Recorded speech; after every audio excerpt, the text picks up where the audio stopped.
புத்தாண்டை முன்னிட்டு திருச்செந்தூர் சுப்பிரமணிய சுவாமி கோவிலில் லட்சக்கணக்கான பக்தர்கள் குவிந்தனர்.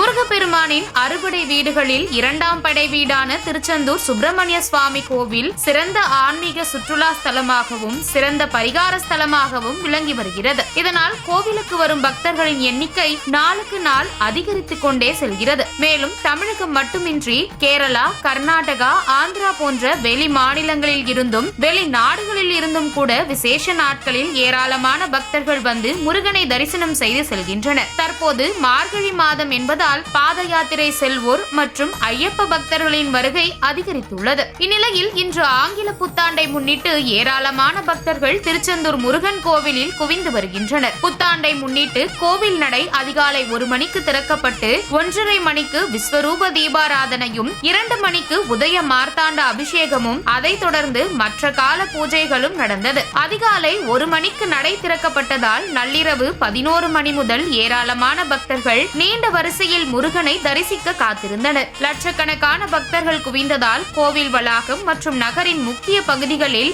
எங்கு பார்த்தாலும் பக்தர்கள் கூட்டமாக காட்சியளித்தது குறிப்பிடத்தக்கது.